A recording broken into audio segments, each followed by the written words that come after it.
Bien, bonsoir à toutes et à tous. Bienvenue dans cette nouvelle séance du cycle Actualité des sciences sociales. Une séance aujourd'hui originale, nouvelle, expérimentale, puisque nous n'avons pas un conférencier sociologue académique qui vient dispenser son savoir de façon un petit peu verticale à une assemblée, mais nous avons plusieurs conférenciers qui ont des statuts variés, des statuts variés et des statuts hybrides. Alors, les premiers intervenants sont étudiants, toujours apprentis sociologues, en M2 de sociologie ici même, donc sur ces bancs. Et ils étaient l'année dernière en cours de M1. Dans le cadre de leur Master 1, ils ont participé à une enquête de sociologie urbaine sur l'un des quartiers parisiens ciblés par la ville de Paris, en l'occurrence le quartier Orgue de Flandre dans le 19e arrondissement, dans le cadre d'un cours de sociologie visuelle que j'ai dispensé. Mais ce n'était pas vraiment un cours magistral, c'était clairement une sorte de cours participatif, un atelier méthodologique, qui a donné lieu à un rapport d'enquête, pas simplement pour moi, mais pour les responsables de l'équipe du développement local du 19e arrondissement, c'est-à-dire en gros, c'est les responsables pour la ville de Paris du développement local du quartier. Donc la ville de Paris, premier commanditaire, la Pure, l'atelier parisien d'urbanisme, qui est l'une des grandes agences urbanistes de France, qui produit des études sociologiques, était également un partenaire dans cette étude. Et donc, ces étudiants vont présenter aujourd'hui le travail, alors qui est un travail vraiment collectif, c'est le fruit d'une vingtaine d'étudiants de M1, mais ceux qui sont ici présents sont les coordinateurs qui ont notamment été chargés de coordonner l'ensemble des travaux des groupes d'étudiants et de produire le rapport final, le rapport synthétique, que d'ailleurs, je pense, nous pourrons mettre à disponibilité, à disposition des étudiants qui sont aujourd'hui présents. Ça pourrait être intéressant pour prolonger la discussion. Donc vous allez aujourd'hui les entendre sur la question de la sociologie appliquée. Qu'est-ce que c'est la sociologie appliquée? Qu'est-ce que c'est la sociologie avec un commanditaire ou avec plusieurs commanditaires? Comment les sociologues doivent construire leur objet d'étude en négociation avec des commanditaires? Et comment peuvent-ils affirmer des résultats? Comment sont-ils reçus ces résultats? Avec donc un exemple de sociologie urbaine. Puis dans un second temps, nous recevons, où sont-ils? Ils sont ici, Tristan Maraoui et Valentin Riboulet, qui sont des anciens étudiants de cette université, de la L1 au M2, si je ne me trompe pas. Vous avez fait tout votre parcours ici. Et ils ont fondé, après leurs études, un bureau d'études sociologiques qui s'appelle NCLIC. Et ils vont présenter donc à la fois leur trajectoire personnelle, et collective, et notamment sous la forme d'un duo. Ils vont également présenter les enquêtes de sociologie qu'ils produisent aujourd'hui. C'est-à-dire pour qui, pour quel client, pour quel commanditaire, quel type de méthode, quel type de résultat, et qu'est-ce qu'on entend par conséquent par sociologie appliquée. Alors le format est le suivant, on a environ 25-30 minutes de présentation à propos d'Orgue de Flandre, 25-30 minutes de présentation par NCLIC. Si en cours de route vous avez des questions, vous pouvez lever la main sans aucun problème. Voilà. Et on prendra sinon toutes les questions à la fin avec 3 quarts d'heure de questions-réponses avec tous les intervenants. D'accord ? Bien, donc merci à vous d'avoir répondu présent, d'avoir été très réactif d'ailleurs dans la demande que j'ai faite un petit peu tardivement. Donc merci d'avoir répondu si vite. Et maintenant, nous vous écoutons. Alors, bonjour à tous. Alors, Monsieur Chauvin nous a bien présenté. Alors, du coup, on va vous présenter... Je ne vous ai pas présenté individuellement d'ailleurs. Alors, individuellement, je vous présente Joachim, donc, qui était avec nous en M1 l'an dernier, il est passé en Master Pro. Théophile, bonjour, qui est toujours avec nous en Master Recherche. Moi, Célestin, et Camille ici présente, qui est bonjour, aussi en M2 Recherche. Donc l'an dernier, on était tous du coup avec Monsieur Chauvin en sociologie visuelle, et on a du coup... fait cette enquête de groupe. On était, je crois, 5 groupes d'environ 4 à 5 élèves. Et chacun nous a rendu un dossier par groupe que nous, on a tous qu'on a tout refondu en un seul rapport.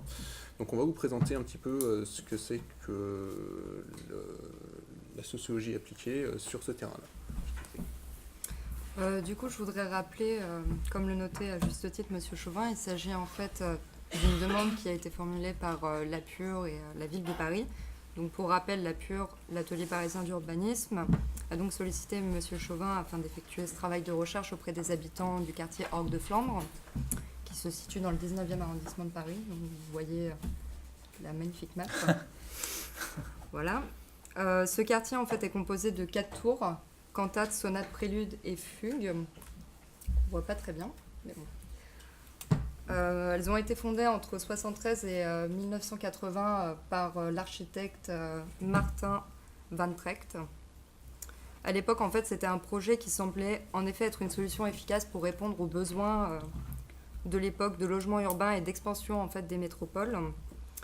L'immensité architecturale d'époque a été en fait investie pour loger un maximum de personnes dans un espace très limité en fait, d'où les tours. Le quartier se trouve aujourd'hui en fait être un lieu de concentration de précarité socio-environnementale importante, probablement à cause de son enclave en fait au sein de son îlot que on voit plus ou moins sur la carte. En fait, c'est vraiment un îlot. Le problème, c'est que le quartier manque beaucoup de moyens. Et du coup, on note aujourd'hui plusieurs problématiques en fait, au sein de ce quartier. Par exemple, une hausse de la population immigrée qui représente aujourd'hui 30% de la population, ce qui a augmenté de 6 points en fait, par rapport à 1999. Il y a aussi 35% de jeunes de moins de 25 ans au sein d'Orgue des Flandres, 36% de familles monoparentales, 23% de bas revenus et 19% de demandeurs d'emploi. Donc aussi à partir de ce constat, en fait, on voit que le quartier est dans une situation un peu d'urgence et que les manques de moyens éprouvés sont très importants. C'est pourquoi la mairie de Paris a initié un nouveau projet de rénovation en partenariat du coup avec la Pure et nous a sollicité du coup pour faire cette étude. Voilà, donc je vais laisser la parole à Théo, qui va parler plus exactement de nos méthodes. Rebonjour à tous. La particularité de cette enquête, elle tient aux méthodes employées. Je vais déconnecter 2 secondes ça pour vous épargner un peu mes notes. La particularité de cette enquête, c'était voilà, justement le matériau employé qui était, vous avez pu le comprendre, des méthodes de sociologie visuelle qui sont particulières et posent des problèmes particuliers. Et on les a d'ailleurs utilisées dans un rôle plutôt de médium vis-à-vis du public. Camille a rapidement expliqué le contexte. Célestin tout à l'heure vous parlera de l'inscription dans le quartier, comme on a fait pour entrer dans le quartier, pour parler aux gens. C'est pas évident, des étudiants, une vingtaine d'étudiants qui arrivent comme ça, qui questionnent, ça peut être compliqué, je veux dire, en termes d'accès. Et la sociologie visuelle, ces méthodes-là ont pu permettre d'une certaine manière de parer à ces problèmes-là. Mais ça, on verra un peu après. Donc je vais vous en parler très rapidement et vous présenter 2 méthodes particulières que j'ai menées avec mon groupe. Comme ça, je les connais un peu. Si vous avez des questions, je pourrai y répondre. Donc voilà.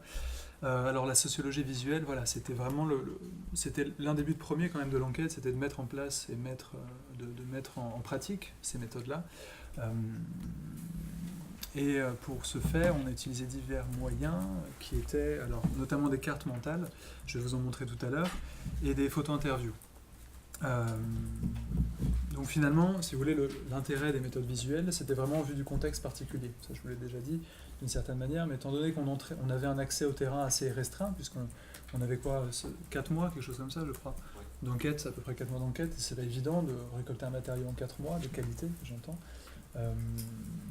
Donc d'abord accès au terrain, et 2, je veux dire, il fallait avoir un matériau utilisable et qu'on pouvait présenter à un commanditaire qui était la Pure. Donc à mon avis, la sociologie visuelle, ces méthodes-là ont permis de répondre à ces problèmes. En termes de qualité du matériau employé, à mon avis, là c'est vraiment comme c'est un peu une table ronde, je pense que je peux donner un avis un peu subjectif par rapport à ça. Le matériau visuel, ça nous a vraiment permis de mettre sur un support unique des données objectives et des données subjectives. C'est-à-dire que cette reconstitution du monde des enquêtés, ça se fait par un travail a posteriori du sociologue normalement, mais les méthodes visuelles permettent de l'avoir d'un coup sur un médium particulier qui peut être une carte, comme celle-ci. Je vais vous en montrer un exemple, est-ce que ça marche. Où sont-elles ?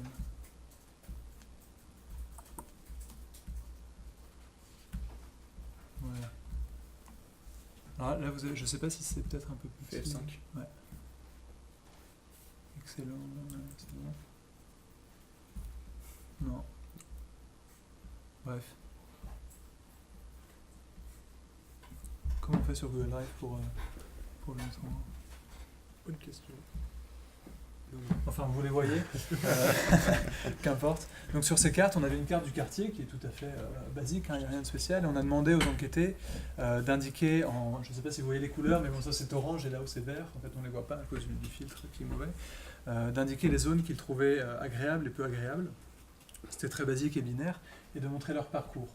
Suite à ça, ça nous a permis d'avoir des représentations très basiques et perceptions très basiques de l'espace. Okay, et à partir de là, on a mis en place un autre système d'enquête à partir des différents espaces qui étaient catégorisés comme bons ou mauvais, qui s'appelait la photo-interview, et qui est ça, c'est-à-dire qu'on présente une planche avec 2 photos. Donc là, vous avez l'aire de jeu, et ça, c'est une rue qui est peu appréciée parce qu'il y a beaucoup de poubelles qui sont jetées un peu partout. Il y a des voitures qui passent, c'est pas très agréable. Donc on a mis les deux, c'est-à-dire que vous en avez une positive, une négative, et ça nous permettait, si vous voulez, de libérer d'une certaine manière la parole des enquêtés sur des aspects un peu négatifs de leur quartier. Sachant que c'est toujours délicat d'avoir des avis négatifs d'une personne sur son propre quartier, vis-à-vis d'étrangers notamment. Donc voilà des exemples de matériaux récoltés. Qu'est-ce que je voulais vous dire d'autre par rapport à tout ça ? Notons que ça, ce sont des photo-interviews particulières, c'est-à-dire bipolaires. Je vous disais qu'il y en avait une positive et une négative, et ça permet vraiment de confronter et d'avoir une vision un peu d'ensemble de l'enquêté. En plus de ça, après, bon, ça c'est pour l'accès, ça c'était pour la récolte d'un matériau de qualité. Sachez que tous ces supports-là, on les a doublés d'une interview, enfin d'un entretien, parce qu'en tant que tel, ils ne sont pas vraiment suffisants, mais c'est vraiment un support dans l'entretien pour récolter un matériau qualitatif. Théo, j'ajoute juste un élément là-dessus. Allez-y. Et ça prolonge en fait une enquête qui était faite par Albertina Preto, oui, qui a absolument. donné lieu à cette méthode de Absolument. photo-interview bipolaire, bipolaire photo-elicitation en anglais. C'est ça, vous elle est trouverez la présente référence dans l'année sociologique en 2015, dans le numéro de sociologie visuelle. qui est à la bibliothèque. Et Preto, ça s'écrit P-R-E-2-T-O. Voilà. Je l'avais écrit juste en dessous, je suis passé dessus. Merci. La deuxième chose, à mon avis, c'était vraiment de faciliter l'accès au terrain. Ça va faire une transition un peu vers ce que va dire Célestin tout à l'heure. Donc je vous disais que ça facilitait l'expression. Alors par rapport au parcours et à la carte mentale, je vais vous faire une liste un peu basique. À mon avis, les avantages clairs sont que l'expression par le dessin est plus simple, hein, c'est plus direct. Il n'y a pas besoin de s'exprimer vis-à-vis de personnes extérieures qui viennent et qu'on ne connaît pas. On a juste à dessiner sur une carte, c'est beaucoup plus simple à faire et beaucoup plus abordable. C'est un matériau, en plus, je vous l'ai dit tout à l'heure, qui parle vraiment de lui-même. Pour les photos-interviews, c'est pareil, c'est un support qui permet aux gens de projeter ce dont ils parlent sur les photos, et ça facilite vraiment la parole par rapport à ça. Je vous ai parlé rapidement des limites, je vais vous en parler plutôt, des limites, c'est-à-dire qu'à partir de ça, je veux dire, si on a une collection de cartes comme celle-ci, on ne peut pas faire grand-chose en termes d'analyse, il faut vraiment les doubler d'entretien, c'est-à-dire qu'il faut les penser comme des supports. Okay. C'est à peu près tout ce que j'avais à vous dire, je pense que si vous avez des questions, on continuera, mais vas-y Célestin. Okay. Alors du coup, je vais vous parler de comment on s'est inscrit dans le quartier, donc comment on a réussi à s'approprier le quartier autant géographiquement qu'avec les interactions avec les habitants. Parce qu'en fait, on a eu 2 problèmes. Je vais vous parler du coup à titre personnel par rapport à mon groupe, mais on s'est retrouvé très rapidement avec des personnes qui étaient très méfiantes avec nous. Vous imaginez, on arrive dans un quartier avec des habitants qui ont leurs habitudes, qui font leur vie ici, et d'un seul coup, on va avoir régulièrement des groupes d'étudiants qui viennent pour les étudier. Parce que c'est ça le domaine. Et je vais pas vous mentir, au début, c'était pas forcément simple. On se prenait rapidement quelques refus, plus ou moins polis. Et donc il a fallu, je pense que chaque groupe s'est adapté, et c'est là où je pense que la sociologie visuelle, elle a été assez salvatrice pour nous. Parce qu'elle permet, comme tu l'as dit, par rapport au support visuel, le support visuel, d'une certaine façon, il est universel. On a tous un avis dessus, on peut tous faire quelque chose dessus. Et je pense que ça a beaucoup aidé. Donc chaque groupe, en fait, je pense, a adapté sa méthode en fonction des problèmes qu'il a eu. Et c'est là où, d'une certaine façon, l'appropriation du terrain, c'est assez subjectif. Parce que chaque groupe a une certaine sensibilité, voit des choses plus ou moins importantes que d'autres ne voient pas. Et je pense que c'est ça aussi qui est intéressant quand on fait un travail de groupe comme ça, c'est que chaque étudiant qui a ses intérêts de recherche, qui a ses a priori ou pas, va étudier quelque chose de différent et d'une façon différente qu'on ne peut pas faire si on travaille tout seul. Je vous parlais du coup géographiquement. Donc malgré les plans et les explications que la Pure nous avait faites, s'approprier l'espace c'était pas si simple parce qu'on s'est retrouvé on avait les plans, on s'est retrouvé avec ces grandes tours, on va dire immenses. Et on ne savait pas trop où aller, quelles étaient même les limites en fait du quartier, puisque le quartier Arc de Flandre en fait continue après cet îlot-là d'une certaine façon. Il y a un deuxième îlot. Il y a un deuxième îlot. Si je vous parle par exemple de mon groupe, à titre personnel, nous on s'est mis à travailler sur les commerces, en considérant que les commerces représentaient d'une certaine façon la santé aussi, on va dire que la santé économique était aussi la santé sociale du quartier. Le problème, c'est que dans l'îlot en lui-même, on n'a pas de commerce. Donc on a dû redéfinir les limites et aller voir autour. Donc directement sur les avenues directes ou même un petit peu plus loin, parce que les gens ont leurs habitudes, les gens du quartier ont leurs habitudes non pas directement sur le quartier, mais ils font leurs courses aussi ailleurs. Donc il a fallu aller voir aussi ailleurs. Du coup, au niveau des habitants, il fallait aussi avoir une bonne connaissance du terrain, parce que l'appropriation de la géographie du terrain, c'est ce qui nous permettait aussi d'avoir de bonnes interactions avec les habitants. Quand les habitants nous parlaient d'une tour en particulier, il fallait qu'on sache où elle était.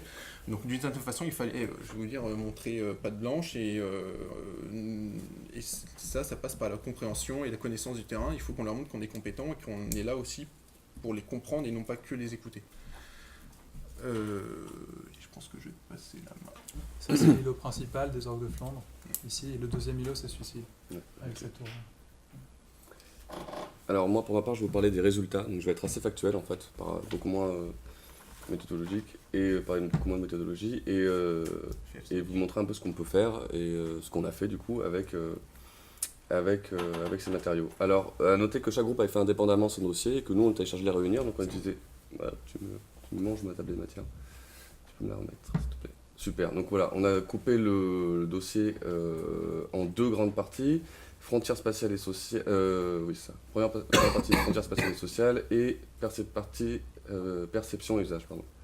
Voilà, ça, donc, c'est le rapport final de l'enquête. C'est le rapport voilà. final. Au commanditaire. Absolument, oui. Et voilà, donc moi, je vais vous présenter uniquement au niveau des chapitres qu'on a reçus. Je vais pas aller dans un degré de précision plus important. Donc, j'ai commencé tout de suite par les perceptions des frontières spatiales. Je peux mettre le slide suivant, s'il vous plaît. Essayez de le faire. Super. De toute façon, il n'y a pas grand-chose, c'est juste pour avoir la trame, mais c'est pas forcément nécessaire, c'est juste pour comprendre. Donc nous, ce que nous ont dit beaucoup les habitants, c'est que le quartier était enclavé en fait, et qui souffre d'une mauvaise réputation. Alors notamment à cause des activités illicites, on y voit dans son espace commun, mais aussi une architecture qui peut être, elle est monumentale, donc c'est aussi attirant qu'inquiétant parfois, surtout la nuit. Et donc du coup, c'est un quartier qui se referme sur lui-même, il a peine à s'ouvrir vers l'extérieur. Il est vu aussi beaucoup comme un espace résidentiel et insalubre. Voilà, donc ce qui fait que les habitants ne parviennent pas à s'approprier réellement le quartier en fait. Ils y vivent et d'une certaine manière, ils s'en vont. Dans ce groupe-là, sur le chapitre, ils ont découpé en trois leur partie, donc interne à la résidence, entre la résidence et le quartier et à l'échelle du quartier, donc il y a des cercles concentriques. Il faut bien noter qu'on ne peut pas les analyser individuellement, il y a des connexions tout le long, mais ça va permettre de comprendre un peu, je dis ça pour un peu plus tard. Et donc une idée que ça serait de réhabiliter la réputation du quartier et ainsi casser le cercle vicieux, la détérioration de l'image, parce que c'est insalubre, les gens n'y vont pas, parce qu'ils n'y vont pas, du coup ça reste insalubre, etc. Donc, je passe... Voilà, perception des frontières sociales et genrées. Donc là, ce groupe-là était plus concentré sur les questions de genre. Et un des premiers résultats qui est apparu, c'est qu'aucun homme ne s'est déclaré être mal à l'aise dans le quartier, contrairement aux femmes, qui se sentent oppressées, je cite. Donc encore une fois, la notion d'enclavement revient, donc sans s'enclaver. Ici, ça fait écho plutôt à une situation sans échappatoire, en fait, sans aucune échappatoire. C'est-à-dire qu'on se sent enfermé à l'intérieur. Et donc c'est le sentiment d'insécurité qui apparaît. Voilà, alors quelques chiffres sur les enquêtés. 73% des femmes contournent le centre du quartier, pour seulement 41% des hommes. Donc après, on peut revenir sur la méthodologie des stats, mais bon, avec tels écarts, c'est assez signifiant. Et quand on prend la variable âge, et qu'on prend uniquement les femmes de 15 à 30 ans, elles sont 90% à essayer de faire le tour, alors que c'est seulement 53% pour les hommes.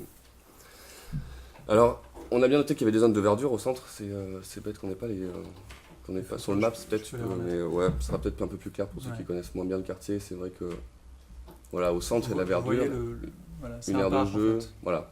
Il y a une aire de jeu et un parc. Mais en fait, ces zones de verdure là qu'on voit, les zones vertes, on peut pas tellement y accéder en fait. Il y a des grillages qui sont à hauteur de genoux, mais ça fait des couloirs en fait. Donc ce qui fait que c'est un quartier enclavé et quand on y est, ça fait des couloirs. Donc c'est pas très apprécié. En fait, ce qui apparaît, c'est que les gens, quand ils veulent... c'est super ça. Ah ouais, tu vas montrer les Ah couloirs. ouais, ah ouais, ça va être beaucoup moins abstrait comme ça. Très Je bien. sais pas si vous les voyez, mais là il y a des Voilà. barrières comme ça. Ouais. Des barrières partout. Puis je vais parler de l'aire de jeu un peu plus tard, donc à la limite, ça reste là, c'est bien. C'est pas vrai. Ah, c'est... Et voilà, donc il apparaît en fait que les gens, quand ils veulent aller se détendre, ils ont différentes activités, ils vont en dehors du quartier en fait. Ils vont au 104 qui est à côté, ils vont à la Villette, ils vont au Calme de l'Ourcq, mais ils restent pas du tout dans le quartier. Alors je passe à la deuxième partie, ma limite laisse ça, hein, parce que... Non, Ouais, comme tu veux.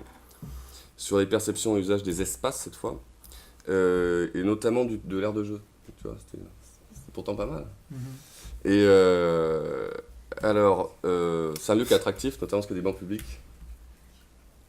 Ça a sauté le in situ, bon bref. Et, mais qui ne sont pas adaptés à tous les âges en fait. Les plus petits ne peuvent pas l'utiliser, ou alors il y a des grands, disons 14-15 ans, qui utilisent les jeux qui sont adaptés aux plus jeunes de 10-11 ans. Donc ça crée des petits problèmes. Et on a noté aussi qu'il y avait un manque de propreté, beaucoup de plaintes. Alors des déchets, ça on l'a noté nous-mêmes quand on y est allé, mais aussi la présence de rats. Et le revêtement du sol, en fait, tout simplement, évacue pas l'eau. Ce qui fait que ça reste assez insalubre, ça donne pas très envie d'y rester, surtout la nuit. Voilà. Alors je vais passer au commerce, puis on pourra peut-être, si vous avez des questions là-dessus, ce sera plus simple pour nous d'y répondre, parce qu'on a travaillé là-dessus directement. On a les découpés en deux, plus un focus sur Emmaüs. Donc les petits commerces, comme l'a dit, c'est un thermomètre pour connaître la santé économique d'un quartier. Un quartier mort, les commerces sont moribonds, un quartier qui est florissant, bon, tout marche, les boulangeries fonctionnent, etc., sont pleines. Et donc ce qu'on a vu, c'est que il y avait plutôt une bonne activité en fait dans les commerces, moins dans ceux qui sont dans l'entrée, qui sont eux enclavés pour le coup, mais ceux qui sont dans tout le tour, ça marche plutôt bien. Même s'il y a la concurrence des grandes surfaces, donc qui vendent beaucoup plus de produits, moins chers, parfois de moins bonne qualité, mais bon, qui sont moins ciblés et adaptés à la population. Et de toute façon, il faut noter aussi qu'eux-mêmes sont en concurrence avec les grandes surfaces, qu'il y a dans le Nord en fait. Les gens prennent la voiture, ils sortent de Paris, ils vont acheter tout un tas de produits pour les semaines plus loin, mais donc moins cher. Et puis aussi, on a quand même étudié assez en profondeur Emmaüs parce que c'est quelque chose de original dans le quartier en fait, ça dénote avec le reste. Et parce que ça vend des produits que les autres commerces ne vendent pas. Si on veut acheter des meubles, c'est le seul endroit où on peut aller. Et qu'en fait, ça fait venir plein de gens qui ne viennent pas forcément du quartier, pour le coup.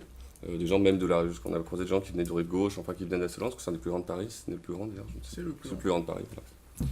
Donc, tout en nuance les commerces. Et je vais finir sur les équipements, et notamment du stade. Qui est assez symptomatique de ce qui se passe, parce que tout le monde ne le fréquente pas, alors soit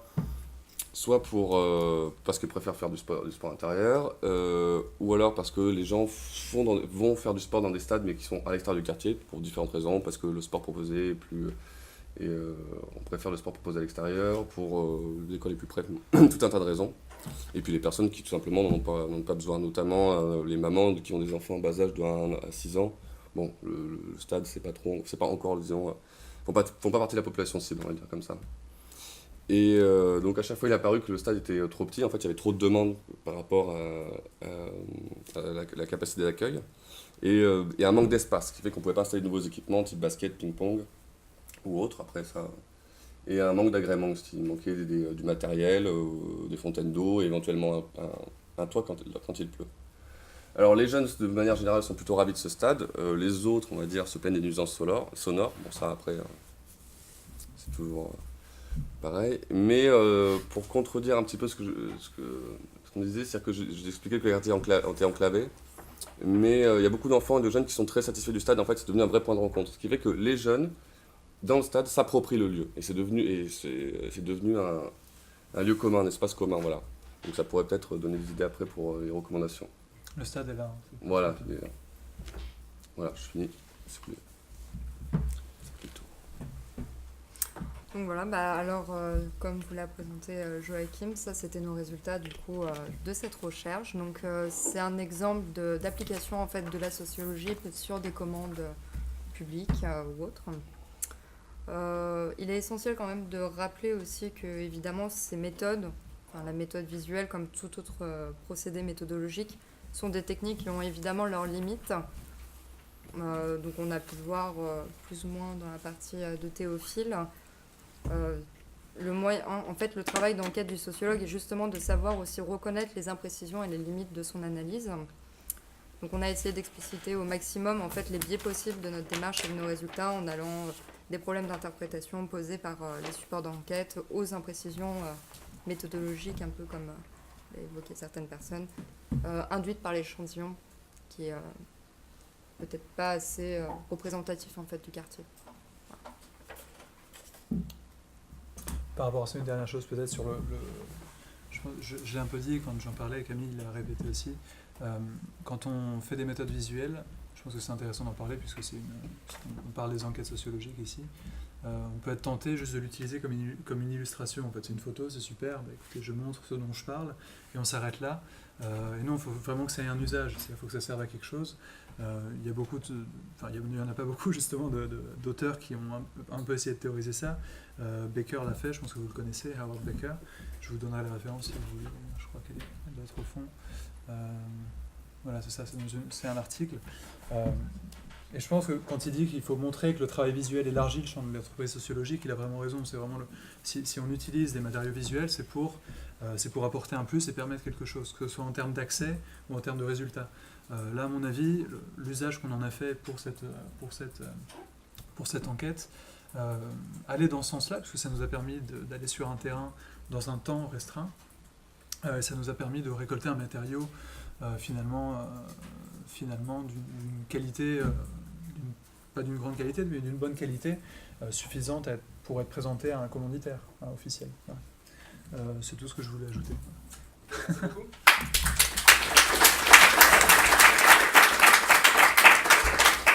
On pourra vous poser pas mal de questions sur soit les méthodes, les résultats ou les relations avec les commanditaires, l'intérêt que votre recherche a représenté pour les commanditaires.